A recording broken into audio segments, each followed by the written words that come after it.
Kim Jong-un hogaamiyaha Kuuriyada Waqooyi ayaa mar kale ay warar iskhilaafsani ka soo baxayaan caafimaadkiisa. Wakaaladda wararka Ingiriiska ee Reuters ayaa ku warantay in iyadoo xiganaysa 3 qof oo xogogaal ah uu Shiinuhu koox dhakhaatiir iyo diblomaasiyiin u diray dalka Waqooyiga Kuuriya. Maalintii Khamiista ayuu wafdigu ka baxay magaalada Beijing iyagoo ku wajahnaa magaalada Pyongyang ee caasimadda Kuuriyada Waqooyi. Waxa la sheegay inay la talin ugu tageen hogaamiyaha waddanka Kim Jong-un. Shiinuhu waa xulafada ugu muhiimsan ee Kuuriyada Waqooyi ay leedahay. Marar badan ayuu intii uu dalkani jiray si adag uga difaacay reer galbeedka oo Mareykanku ugu horeeyo. Xaaladda caafimaad ee Master Kim ayaa lagu soo waramayaa inay ka sii darayso kadib qalliinadii dhanka wadnaha ee 12 bishan Abriil uu galay.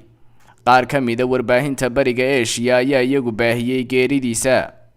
Maareeye ku-xigeenka telefishanka Hong Kong ayaa xusay in ila si xoogan loogu kalsoon yahay ay dhimashadiisa u xaqiijiyeen.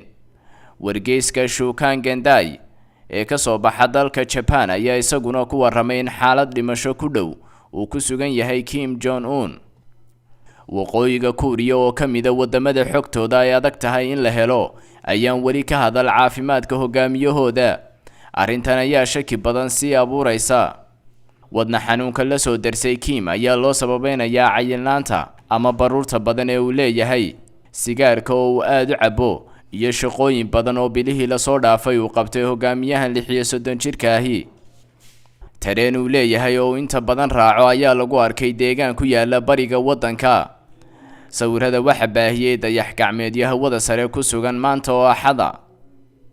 Haddii ay dhab noqoto in Kim Jong-un uu geeriyooday maalinta Isniinta ayay u badan tahay in dalkiisu uu xaqiijiyo dhimashadiisa. Si la mid ah aabihii oo geeridiisa ay warbaahinta dawladdu xaqiijisay 48 saacadood kadib markii uu dhintay.